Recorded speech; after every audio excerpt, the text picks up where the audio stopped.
তো আসসালামু আলাইকুম মুসলমান ভাইরা। ওয়ালাইকুম সালাম। আর হিন্দু ভাই থেকে বলে আদাব। তো আমি সেই রানা সেন টিএমসির নেতা লাভপুর ময়দানের। তো যারা যারা বিজেপি নিয়ে আসছে তাদেরকে এখন কিছু বলবো না, সামনে ইলেকশন, এখন কিছু বলা যাবে না। ইলেকশনটা শেষ হোক, তা তোমরা ভোটটা কোন ঘাড়ে দিবে? দিবে তো? সত্যি? ঠিক আছে।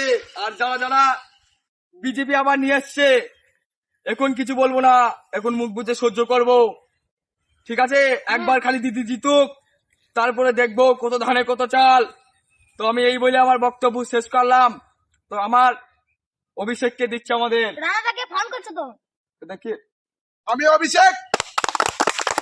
লাভপুরে কিছু লোক বিজেপি করছে, তাদের কিন্তু বলে দিচ্ছি বেশি বিজেপি করো না। একবার যদি মমতা জিতে যায় তা গ্রাম ছাড়তে হবে। হ্যাঁ, আর একবার জিতে গেলে তাদের গাছ ভেঙে দেবো, আবার গ্রাম ছাড়া করাবো। গুড। আরেকটি কথা বলছি, বিজেপি আসতে পারবে না, কোনোদিন পারবে না বিজেপি আসতে। বিজেপি একবারই আসবে, ভোটের টাইমে আসবে। আর দিদি বারবার আসবে। হ্যাঁ, দিদি বারবার আসবে। দিদি দিচ্ছে 1 লাখ টাকা, 20,000 টাকা ঘর দিচ্ছে, কন্যাশ্রী, বিধবা ভাতা সব দিচ্ছে, লক্ষ্মী ভান্ডার দিচ্ছে। কি দিচ্ছে? হ্যাঁ, বিজেপি কি দিচ্ছে? কিছুই দিবে না।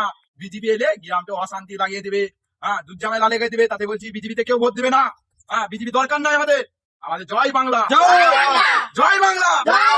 বলছি আমি রানাদাকে দিচ্ছি, রানাদা কিছু কথা বলবে, আমরা শুনুন। বিজেপি লেগে কথা আর বলবো না, তো আমাদের দেশের লেগে একটু কথা বলি। তো যারা আর্মি অফিসার, ঠিক আছে, তারা জান দিয়ে দেয়, পয়সাটা বড় কথা নয়। যে যারা এই দেখুন আর্মি অফিসার, ঠিক আছে, এরা কিন্তু পয়সার লেগে নয়, এরা জান দিয়ে দিচ্ছে দেশের লেগে। আর আপনারা সেই মানুষ দেশের দাঙ্গা করার লেগে বসে থাকেন সব টাইমে। আর এই আর্মি অফিসার নিজের জান দিয়ে দেয়, মৃত্যু হয় আর শহীদ হয়ে যায়, এই ভারত মাতার মাটিতে এরা মিশে যায়। এদের মতন যদি আর্মি অফিসার না থাকে তা কখনোই কিন্তু তোমরা থাকবে না ভালো করে, ঠিক আছে। আর যাদের আমি তাদের লেগে বলছি যে যারা তোমরা ওই মানলাম যে বাইরে ইরানে, ঠিক আছে, তেল কে আনবে? মমতা। আমার গ্যাস কে আনবে? সব দিদি আনবে। আর মোদি ভোটের বেলা এসে ভোটটা নিয়ে যাবে, আর তোমরাও মোদিকে ভোটটা দিয়ে দিবে, ঠিক আছে। তা তোমাদের মতন মূর্খ আছে? আমি এই বলে আমার বক্তব্য শেষ করলাম। তোমাদের আর্মি কমান্ডারকে দিচ্ছি। তো তোমার কিছু বক্তব্য তুমি খালি শোনাও দেখেন।